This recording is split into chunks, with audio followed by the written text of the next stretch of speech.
in the morning with the rising sun. We're going to study all day till the studying's done. Okay, class, let's get started here. This is lecture number 20, I believe it is anyway. The last time we were together, we were talking about the Manhattan Project. Everything you ever wanted to know about the Manhattan Project, and to include that, the dropping of the first atomic bomb, which took place over Hiroshima. The second one, which took place 3 days later on the 9th of August at Nagasaki. You need to be very familiar with this. A lot of detail with it. The Enola Gay, we had J. Robert Oppenheimer, Colonel Paul Tibbets, and so forth and so forth. Next, we went into the Cold War, and we talked about a number of conferences there, to include the Casablanca Conference, Tehran Conference, the Yalta Conference, where we had the establishment, or agreement anyway, to establish the United Nations, and also Germany would be divided into 4 zones of occupation. We also talked about the Potsdam Conference, took place in July of 1945 at the Sizilienhof, a fun place to visit, by the way. And we went into China, the People's Republic of China. That's going to be under Mao Tse-tung, who will take control of mainland China, and of course the Republic of China under Chiang Kai-shek will go out to the island of Formosa, or as most people refer to it as Taiwan. All right, we talked about Mr. X, George F. Kennan, and his containment policy here. Truman Doctrine, of course, it would be based upon the containment idea. And we also mentioned about the Marshall Plan, the rebuilding of 17, some people tell you 16 European nations at the tune of $13 billion of U.S. taxpayer money there. And likewise, we mentioned that, the National Security Act. You can read through all of that. Established CIA, United States Air Force, and I think we closed out the class period with that of the Servicemen's Readjustment Act, or the GI Bill. So wonderful program. I suspect all of you went up to the recruiter's office and you enlisted, right? Okay, I suspect you probably did not with that. All right, so let's get into today's lecture here. We got a lot of detail, a lot of visuals to look at here, folks. We're going to be going into the Korean War. That'll take us a few minutes to get through that. Yeah, but let's start here with Harry Truman. That's where we left off the other day. And of course, Harry Truman assumed the presidency in 1945. And here we go. And let's go back to our documents camera here. And for Harry Truman, Truman had what he referred to as a fair deal.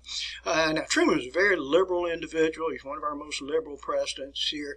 He had a fair deal. He wanted to have an expansion of Social Security, increase the minimum wage from 40 cents an hour to 65 cents an hour. Do any of you folks come work for me for 65 cents an hour? I'll keep you gainfully employed for the next 365 days.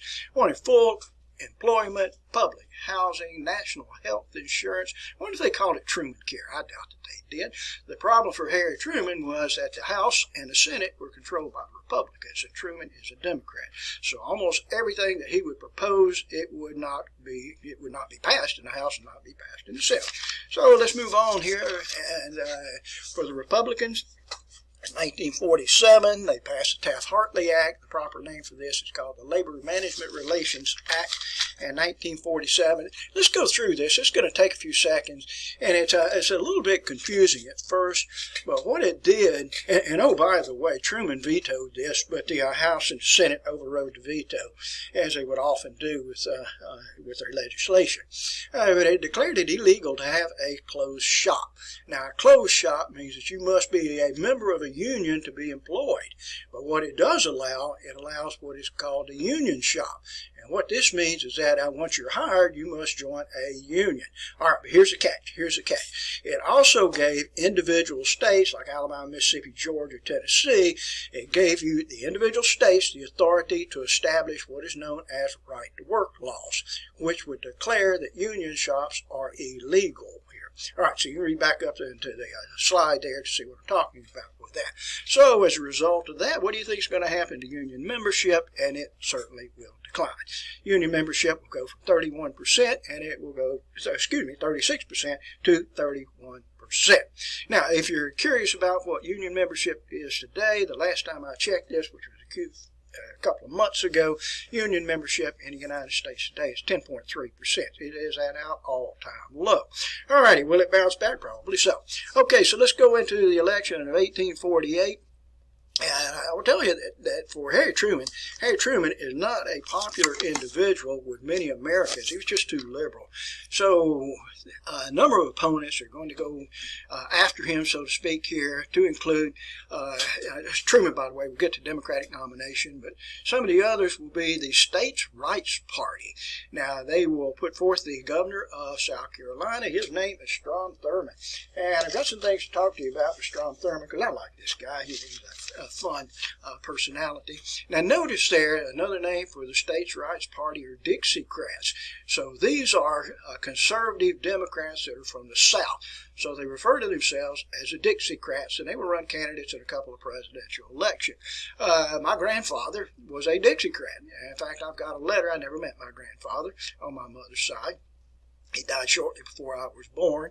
But anyway, this letter indicates that he is a Dixiecrat. So he's part of the States' Rights Party. Then we had another party here, which is the Progressive Party. They ran as their candidate Henry Wallace. Henry Wallace had been a former vice president under FDR, but he is the most liberal of all of these individuals here. And in fact, he was too liberal even for FDR and his New Deal program. So they eased him out, and Truman was selected as the vice president, chosen as the vice presidential candidate in 1944. And then the Republicans ran a conservative, Thomas E. Dewey. Let's see if I have some likenesses here of Thomas E. Dewey, and I think I do. It to me, looked like, here he is, here. It looks like Clark Gable on Gone with the Wind. Anyway, and notice here, part of the campaign here, I don't want you to look at this bottom one here, but as we go to the top photograph, there is Truman. Truman is tickling the ivories, he's playing the piano, and that's Lauren Bacall. That's Lauren Bacall that is sitting on top of the piano, by the way. She started to have and have not one of Hemingway's books. Here's a parody from that period of time here, which is showing you Truman playing the piano, and on top of the piano is not Lauren Bacall, but that's Thomas E. Dewey. Thomas Edmund Dewey. All right, so anyway, let's get back to this, and we'll move on with that. Oh, I wanted to tell you a little bit about Strom Thurmond. Strom Thurmond was the governor of South Carolina. Here's a likeness of him down at the bottom there, nice-looking young man there, and in fact was a part of the Normandy invasion. He was a second lieutenant during the Normandy invasion. Non-smoker, non-drinker, if you will. He's not going to win this presidential election. He'll later be elected as a senator from South Carolina, and he will stay in that Senate position until age 100. And here's an article here. Senator Strom Thurmond dies at age 100 in the year 2003, and I think he was born in 2002, 2003 in Edgefield, South Carolina, I believe it was anyway. But anyway, later rose to the rank of Major General. That is a 2-star general, and in the Army Reserve. If you look at Strom Thurmond, here's another likeness here in military uniform. If I can get the lighting on this right, he was a father of a mixed-race child. In fact, he impregnated a 16-year-old maid in his home, and a number of children, by the way. He was as governor of South Carolina. He was judge in the Miss South Carolina contest, and the person that he chose to be Miss South Carolina, well, he married her. And that marriage didn't work out, so later at age 66, as a senator, he married, guess again, Miss South Carolina, another Miss South Carolina. She was 22 years of age here, 22 years of age. I guess you would call Strom Thurmond, he's a sugar daddy. He picked himself up a trophy wife, but I suspect that she was a gold digger. All right, so let's go back to our election results here, and let's see what we have here. And by the way, everybody wrote Truman off, and they just the only person that really believed in Harry Truman was Harry Truman, and he ended up traveling 32,000 miles, and 32,000 miles. He made 356 campaign speeches here, and all the prediction polls, as they're always wrong, it seems like, but the prediction polls had guessed anyway that Thomas Dewey would win in a landslide. But in fact, that night, the New York Daily Tribune even printed its newspapers, Dewey defeats Truman. Dewey defeats Truman. But lo and behold, when they did the count, during the night anyway, Truman ended up with 49.5% of the votes, and with 303 electoral votes for Strom Thurmond with the Dixiecrats, 2.2% of the popular vote. Henry Wallace got the same thing, and then Thomas Dewey, 45.1% and 189 electoral votes. So, we will see this once again to take place here, my friends, in 2016 in November, when Newsweek magazine came out with Hillary Clinton winning that presidential election, only to have to be very embarrassed with that and retract the magazine and then put out a new edition with President Trump's likeness on it here. And I should have brought that down to show you good folks, but I didn't bring it today. Okay, so let's move right along. Harry Truman was president. I'll tell you what let's do here. Let me show you some likenesses here of Harry Truman before we leave this topic. There he is right there. I kind of like the guy, to tell you the truth. Here's another likeness here of Harry Truman and his wife Bess. That's in Independence, Missouri. And let's see here. Here's another. Here's the home here that's in Independence, and right outside of Kansas City, by the way. You can visit there if you wish to do so. Be sure and take in Lamar, Missouri, and if you go there, in fact, I was there just last summer. You see the birthplace there of Harry Truman's, a small house. This is what it looks like right there. I don't know if you can go inside the house or not. It was closed when I was there, but you can look in the windows. You don't have to buy a ticket. And if you go to Key West, by the way, you can see the little White House. This is down in Key West, fun place to visit. There's a charge to go in. You can go in the Visitor Center, and there's no charge for that. So you can actually say, well, I've been in the little White House down in Key West. Well, it's a fun place to visit there. All right, so that's Harry Truman for you. I'm looking around. I think I've got most of my visuals taken care of on that subject. But let's move on to a different topic. And let's talk about Korea for a few minutes. And Korea was occupied after World War II by the United States and also by the Soviet Union. The United States was in the southern parts of Korea, and the Soviet Union, Russia, USSR, was in the northern parts. All right, now, in the northern parts, it was communist. Russia, USSR, Soviet Union departed in 1949, and the first parts of 1950, the United States departed the south. Now, for North Korea, it was under the leadership of this communist leader here, Kim Il-sung. If you see a similar name here to Kim Jong-un, Little Rocket Man. Well, this is his grandfather. This is his grandfather here. And down below this, we have South Korea. This president was Syngman Rhee. He was the first Korean to graduate with a doctorate, with a PhD from Harvard, by the way. So, educated individual, a little bit of corruption there with him. But anyway, pro-democracy. Well, let's see. I'll show you a photograph here, and I probably should wait on this, but here's a photograph showing you Syngman Rhee. He's the one that's in the center with the hat in the hair, his hand holding the hat in the air. All right, so we'll go back to some more photographs in just a few minutes as we get into the war itself. And on June the 25th, 1950, North Korea attacked South Korea. Now, the United States is not there. The North Korean Army is a very, very powerful army at that time, and it just literally went right down the very center here and to the east and to the west of Korea. All right, I've drawn a couple of hand maps for you folks. You can use your textbook map if you wish to do so, but I thought this would be a little bit easier than trying to struggle through the pages of your textbook for the time being. But when the North Koreans attacked, they went down in three columns here, one right down the center, and then one on the western side, and then one on the eastern side of the peninsula. All right, I've designated this. This is North Korea. Here's South Korea here. It looks like a 5K South Korea. Typically, they were separated on the 38th parallel, and when they moved in, they moved very, very rapidly, pushing the South Korean army steadily south here. And finally, what the president did, the president turned this over to the United Nations, and this was really genius on the part of President Truman. And it just so happened that in the United Nations there, that the Soviet Union was boycotting the national security meeting there. And so by boycotting this meant that we had the United States and Great Britain and France, and we had free world China that was part of the national security team that was present there. And the Soviet Union was not there. So they lost their vote with that, and through the influence of Truman, this now becomes a UN action, a United Nations action here.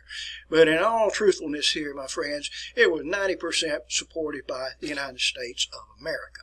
All right, so the United States, we finally get involved here. We've intervened down in this area, but the North Koreans are just too strong, and they push us back, along with the South Koreans, all the way back to the Pusan perimeter.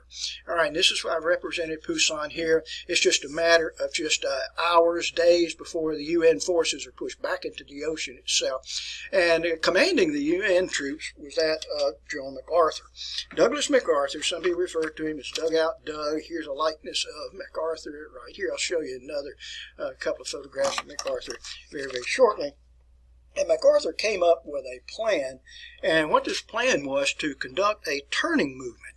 And this means that we will send UN forces, American forces, and go in way behind the communist lines, right south of Seoul, Korea, and land at a place which is called Incheon. Now, what this is referred to as is called a turning movement. And all of his advisors told him, he said, Joe MacArthur, it's too risky. Don't try this. Don't attempt this. In fact, what they were recommending was to make an amphibious invasion right along in this area. But MacArthur believed in himself, and he said, it will work. I'll guarantee that it will work. Well, the problem was up here at Incheon, you had to worry about the rising water there, whether we had high tides or whether it was low tides. And it was a terrible, terrible risk to take. If he had miscalculated in the smallest amount, then our landing craft, these Higgins boats, so to speak here, would not have enough room to clear the mud there, and our troops would be stranded a half mile out into the surf there, and we would be just literally cut to pieces here. But by golly, it worked brilliantly. MacArthur insisted on it, and here you can see in this photograph here, UN landing craft, they're actually going in successful. Douglas MacArthur's last triumph here. Okay, so we came ashore there at Incheon. I wish you would remember that. And with this, let's move to another map here, another hand constructed map. And with this, as the American forces, I represented them here, came in behind the North Koreans, and then simultaneous with that, we had a breakout here at the Pusan perimeter, and we'll end up pushing the North Korean troops all the way back up here into North Korea, even beyond North Korea, with the American forces here, UN forces technically, in hot pursuit here. And as we were moving further and further north here, the warnings started coming in from Communist China, back off, you're getting too close, you're getting too close. And we were pushing in two columns there. And in fact, our Air Force was literally flying missions. We were flying missions here and going over the Yalu River into China and then back here into North Korea. And the warnings kept coming. You're going too close. You're getting too close. And even some of our soldiers got so close here to the Yalu River, which separates North Korea from China, that some of our soldiers actually went down to the Yalu River, unzipped, urinated in the Yalu River so that the urine could wash to the Chinese side. Are we provoking the Chinese? We certainly are here. The warnings kept coming. MacArthur, on the other hand, told all Americans, proudly announced, it'll all be over by Thanksgiving in 1950. Well, Thanksgiving Day in 1950, 300,000 Chinese soldiers, we call them Chacoms, 300,000 Chinese communists, Chacoms, went pouring across the Yalu River and literally caught us unprepared. All right, so we'll go back to our third map here, and let's see what's going to take place here. We can see the Chacoms pushing the UN forces, the American forces, back in this direction here. It's a lot more complicated than what I'm telling you, and pushed us back all the way down into South Korea here, down around this area. We finally regrouped, pushed the communists back up here and the North Koreans up to the 38th parallel. And by golly, that's what happened for the next 2 years. It was literally stalemate and trench warfare. All right, so let's catch up on some things here. And let's see what else we hear. All right, here. In the meantime, Douglas MacArthur was relieved by President Truman. He was relieved by President Truman. MacArthur kept, how shall I put this, shooting his mouth off. and he was claiming, you know, there's no excuse for not having victory. We may even use atomic weapons here. We may even recruit the army from Taiwan, the Chinese army from Taiwan. And anyway, and crazily enough here, the President of the United States, Harry S. Truman, ended up firing MacArthur. He relieved him. I'll share a quotation with you, and this is a little bit off color here, folks. But later, when Truman was asked about this, how in the world can you fire a 5-star general who is a Medal of Honor recipient? And Truman responded here, I fired General MacArthur because he wouldn't respect the authority of the President of the United States. I didn't fire him because he was a dumb son of a bitch, although he is. All right, so anyway, MacArthur then addressed joint houses of Congress here. This is where he made his very famous speech, old soldiers never die. They just simply fade away. And with that, this old soldier will just fade away. Alrighty, and he will have ambitions to run for the presidency in 1952, by the way. Alright, so a ceasefire will take place on the 27th of July in 1953 at Panmunjom. And anyway, and that's where it stands today. We have a ceasefire with North Korea. And it never officially ended by a treaty. It's just a ceasefire. Many people are in favor of pulling out all United States troops out of South Korea today.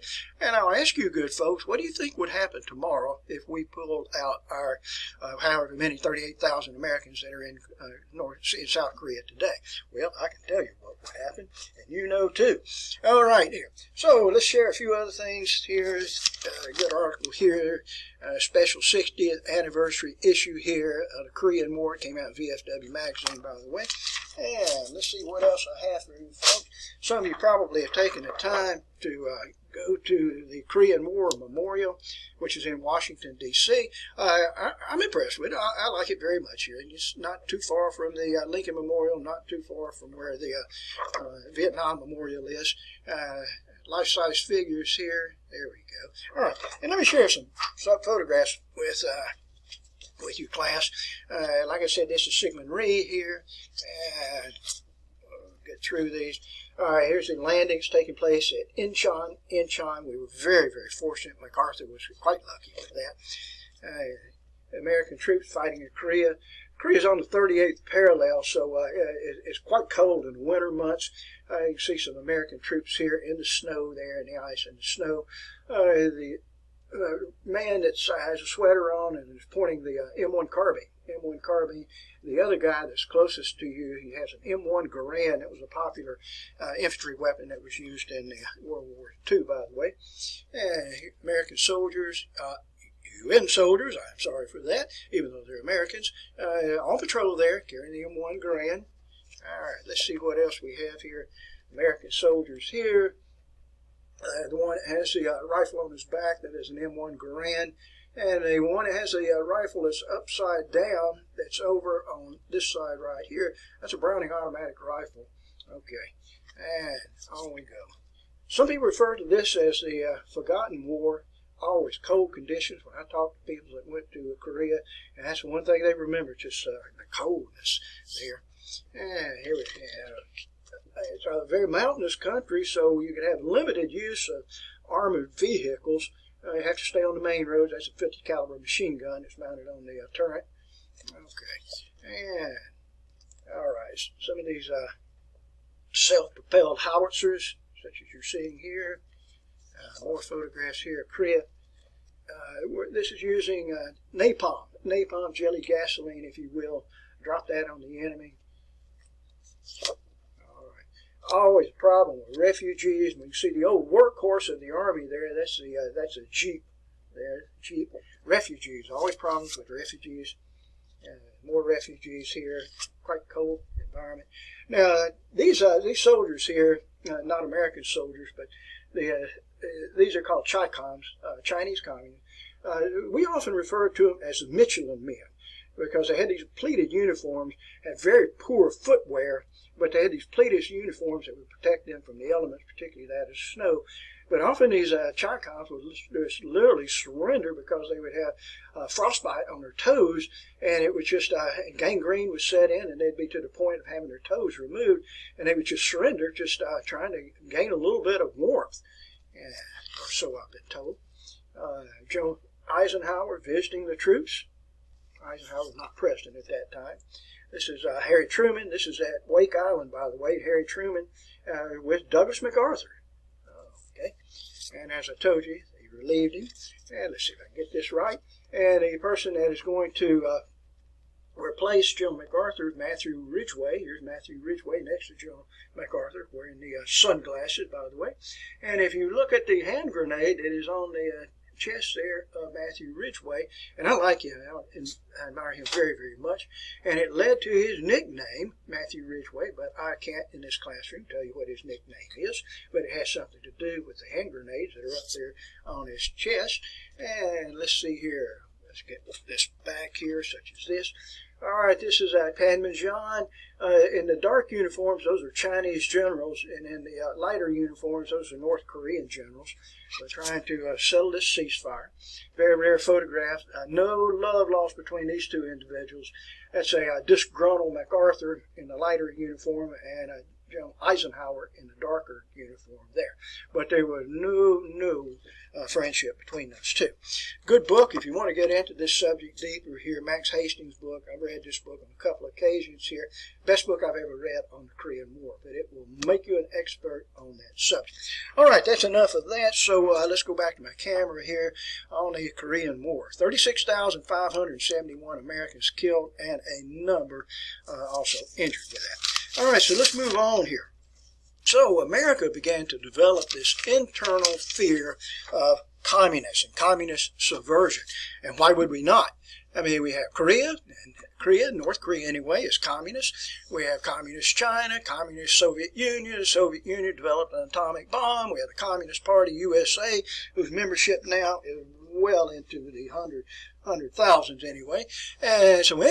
So for the Republicans organized a special committee in the House of Representatives. This committee, which was referred to as the House Un-American Activities Committee, commonly abbreviated HUAC, and to investigate internal communist subversion.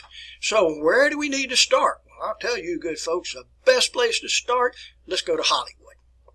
Let's go to Hollywood in California. And that's where we find all these communists, these pinkos that are present there with the Hollywood actors and actresses and screenwriters. All right. And that's where they began an investigation here. And sure enough, they were able to indict and arrest 10 screenwriters and actors there. They were referred to as the Hollywood 10, for perjury and for other charges there. And what the FBI was using, they were using an undercover agent who was the president of the Screenwriters Guild. He used the code name T10. He was none other than Ronald Reagan. And another individual by the name of Alger Hiss. Alger Hiss had been under the FDR administration. He was a former kind of high-level member of the State Department, and he was accused of giving State Department secrets and funneling those to the Soviet Union. Here's a likeness here of Alger Hiss. That's the best I can do with Alger Hiss. And the person that was reporting on him was a man by the name of Whittaker Chambers. Whittaker Chambers was a former communist. He had been a former writer and editor to Time Magazine, which leans way, way to the left, and changed a bit from that time all the way to this time. And Whittaker Chambers testified in front of Congress that he had been given microfilm that detailed State Department secrets. These are government secrets, and that he was a go-between between Alger Hiss and the Soviet Union here. And he said that when Hiss gave him this microfilm, that he hid them in a hollowed-out pumpkin that was out in his garden. And the microfilm was referred to as the pumpkin papers. All right, so I want to introduce you to somebody, and this is our first exposure to this individual. And one of the individuals that was a part of HUAC was an individual by the name of Richard Milhous Nixon. Tricky Dicky, Richard Milhous Nixon here. And Nixon just would not give up on this. He was a freshman congressman at that time, and even though the statute of limitations had expired on Alger Hiss, they were still, and you couldn't try him, for espionage on the country here, spying on the country. They were able, through the efforts here of Richard M. Nixon, to bring charges of perjury against Hiss, and Hiss got a couple of years in prison as a result of that. And for the president of the country, Harry S. Truman, in 1947 began what was referred to as Truman's loyalty program to investigate into the backgrounds of State Department individuals to see if they were truly loyal to Americans or were they leaning towards the communist red side with that. And 2,000 government employees resigned their positions and another 212 were fired when they came under investigation under Truman's loyalty program. All right, for the FBI and also the Attorney General's office here, they began to maintain secret files and dossiers on individuals in our country that might have questionable backgrounds here. W.E.B. Du Bois was one of those individuals, Ernest Hemingway, John Steinbeck, all fell under investigation from the FBI and Attorney General's office at that time. All right, you would be forced to, if you were seeking employment, forced to read through a document and then sign that document. Were you ever a member of the Communist Party? Were you ever a member of the American Nazi Party? Are you part of any of these Ku Klux Klan, if you will? Are you part of any of these subversive organizations there? And by golly, here, my friends, I don't consider myself to be old, but I can remember as a teenager when I would apply for a job at a particular place, having to fill out those documents there. Have you ever been? Are you a part of? If so, answer completely on the rear side of this paper here. Crazy situation here. We would not be able to get away with that in current times. All right, so let's see what else happens here. In 1950, an individual was arrested, and he was arrested by British intelligence. I'm having to reach down to get some documents here. And arrested by British intelligence. And by the way, he is British. I know the name doesn't look British, but he had been a scientist, a physicist that worked on the Manhattan Project. And his name is Klaus Fuchs. And he was arrested by the British, as a matter of fact. I'll show you very quickly here. And here he is. Ascending the steps here, going onto an aircraft, the guy with the glasses on, the guy that's looking forward, not backwards, balding individual. Don't you think he looks like James Spann? I think he looks just like James Spann. But anyway, this individual is named Klaus Fuchs. Now, Klaus Fuchs. Now, it's a German name. If you ever see the name Fuchs, what Fuchs actually translates to mean is fox.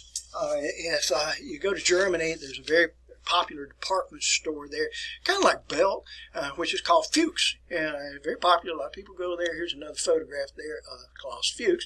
And when he was interrogated, he did admit, he said, I did give away atomic bomb secrets, and these atomic bomb secrets, were funneled over to the Soviets.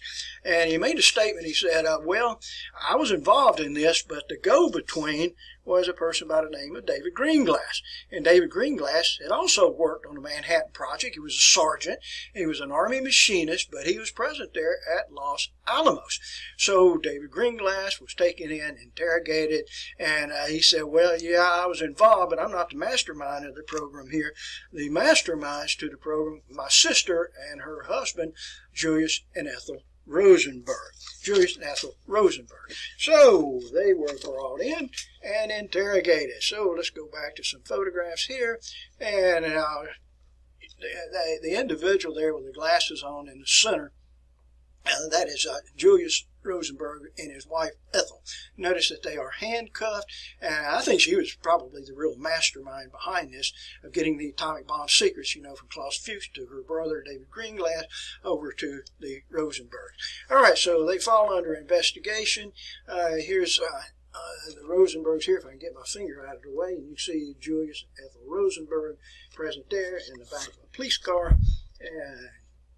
And, of course, this was a big deal across our country in 1952. Many people which are protesting outside the White House, some people want to execute the Rosenbergs. Others are saying, give them clemency. It's serious, but it doesn't merit, the death penalty with that. And here we see others here death to all traitors, whereas we have some people say this is cruel and excessive punishment, for the Rosenbergs. And the Rosenbergs, of course, will be sentenced to die. On the streets of New York, protests will take place in favor of the Rosenbergs, by the way. Lock them up, put them in prison for 10 years, put them in prison for life, but, don't execute them. On the streets of London, protesters there, and give leniency to the Rosenberg. Paris, France, here, supporters for the Rosenbergs coming out. United States Supreme Court, where the Supreme Court is ruling on this. It did go to appeals here. Even the Rosenbergs' little boys here, Michael and Robbie, and one of the boys here, let me get this where you can read this, which is upside down, unless you can read upside down. And this is Robbie writing this. No, I think it's Michael writing this. Dear President Eisenhower, you can't see this. Dear President Eisenhower, I saw on television, I'll have to hold it down like this. I saw on television on Monday that Mr. Otis is not in prison anymore because the president of the country let him go. It said he wrote a letter to the president over there, and she told him why Mr. Otis should be let out, and on and on. My mommy and daddy are in prison in New York. They were in Sing Sing prison, by the way. And anyway, he said, my brother Robbie is 6 years old, and he misses them very much. I got the idea to write you from Mr. Otis on television. Please let my mommy and daddy go and not let anything happen to them. If they come home, Robbie and I will be very, very happy, and we will thank you very much. Very truly yours, Michael Rosenberg. Well, do you think it's going to help here? Unfortunately, it does not help. And Rosenbergs were indeed, they were executed in the electric chair, 1953, I believe it was. And here we see it in a Jewish synagogue. They were Jewish synagogue, the funeral for the Rosenbergs. Here's a funeral processional carrying the Rosenbergs to their final resting place. All right, so anyway, and you think that would happen today? I do not think that would happen today here, folks, not in our society here in the year 2021, 2022, whichever year it is. All right, so let's go back to our camera, and another interesting individual from this period of time was that of Joseph McCarthy. Joseph McCarthy was a freshman senator. He was from Wisconsin, by the way, and he claimed that he had a list of 205 known communists. He had a list of these. He never did produce a list, by the way. Here we can see a likeness here of Joe McCarthy. Right here. Here's another likeness here of Joe McCarthy. Did I get the right person here? I did. That's Joe McCarthy there. Okay. So anyway, Joe McCarthy, good article here that deals with Joseph McCarthy right here. 205 known communist agents that were working in the State Department.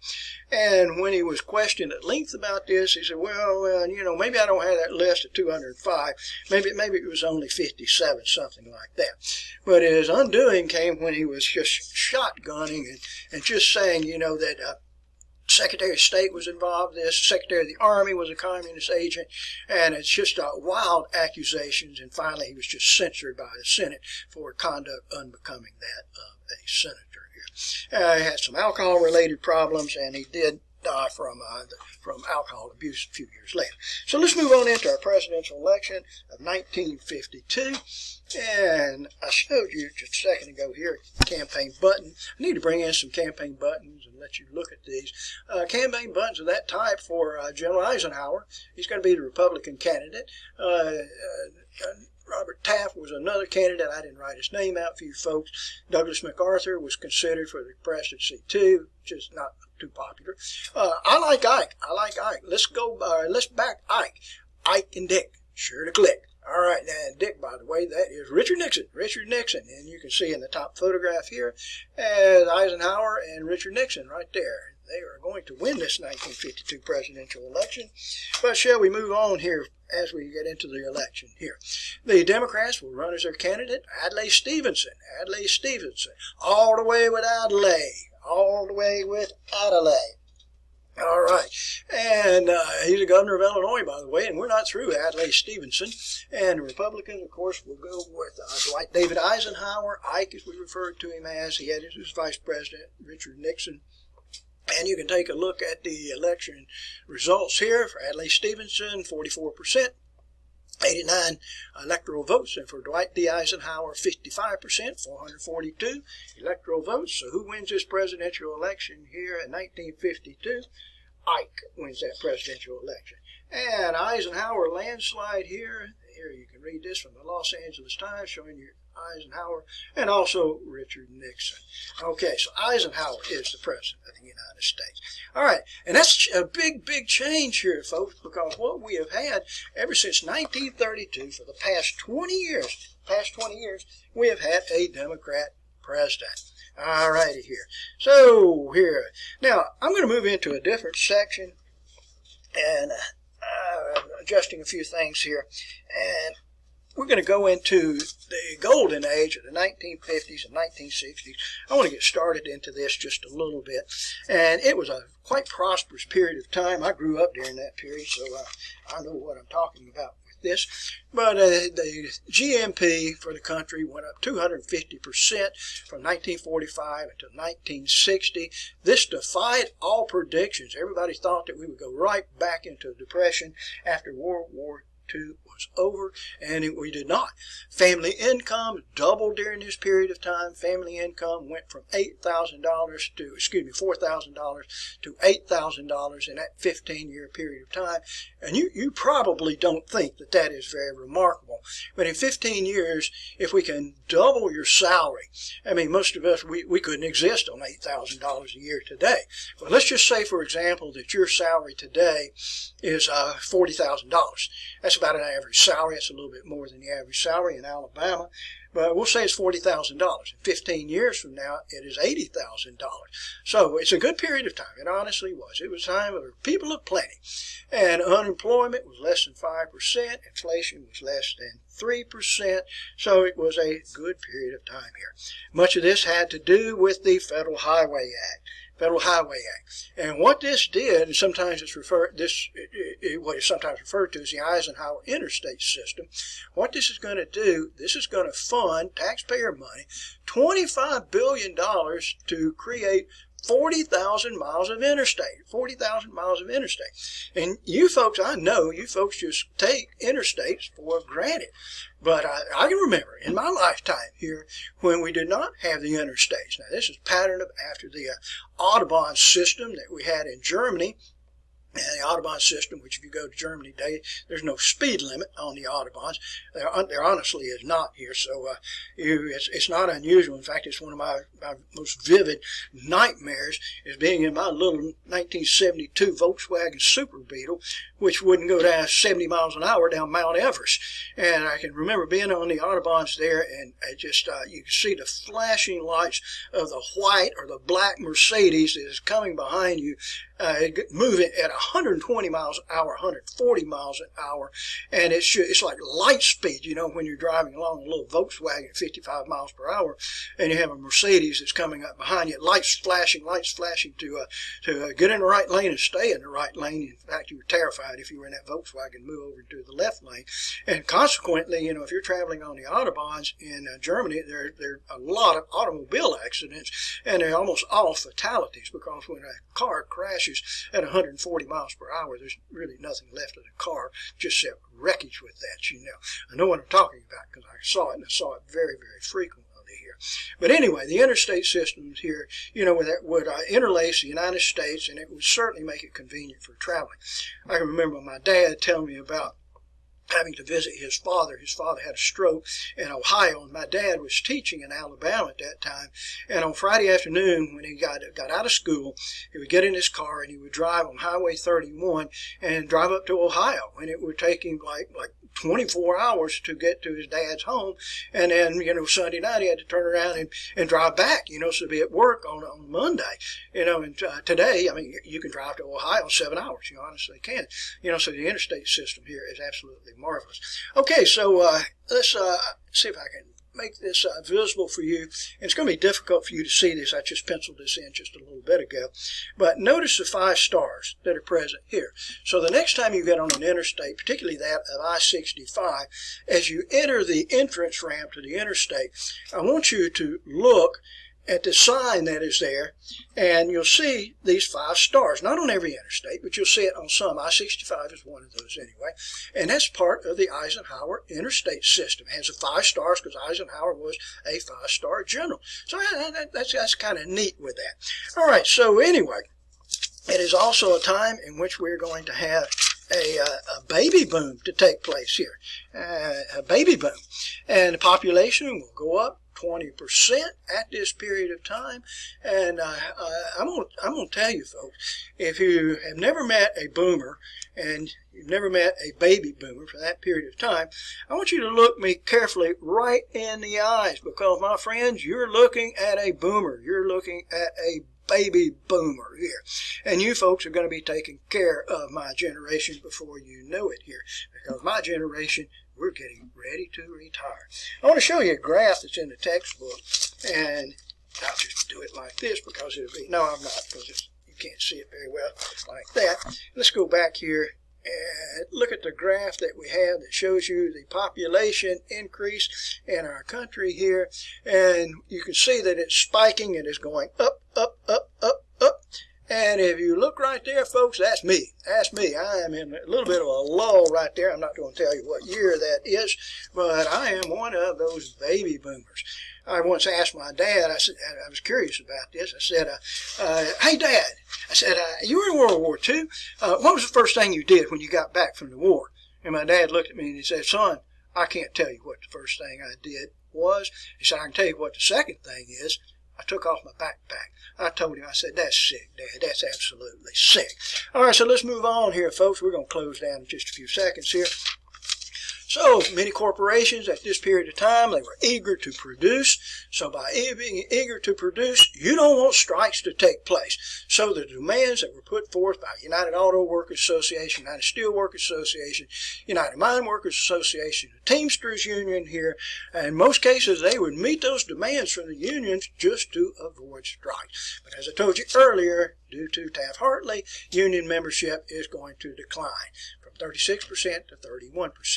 And often we'll find that the union members, or I should say union leaders, will fall under investigation, such as that of the Teamsters Union in particular, and United Mine Workers in particular too. David Beck, the president of the Teamsters Union, was arrested and went to jail for misappropriation of union funds. He'll be followed by Jimmy Hoffa, who likewise will be arrested for misappropriation of union funds. Here's a likeness here of Jimmy Hoffa. Some of you may have seen him before. His likeness here. He was sent to prison. He was released by an order of Richard Nixon, and he went missing. I think it was in 1971, 1973. He went missing. Whatever happened to Jimmy Hoffa? I don't know, folks. I'll give you a shoulder shrug on that. Some people say he's buried 50-yard line of Soldier Field. Maybe he's wearing concrete boots in the Hudson River. I don't know what happened to Jimmy Hoffa. But today, the president of the Teamsters Union is his son, James Hoffa. James Hoffa. Anyway, alrighty here. Now, friends, that's going to pretty much close out our lecture for today. So let's we're going to move on. We'll be in lecture 21 before you know. And anyway, I like working for Uncle Sam. Lets me know just who I am. Thank you.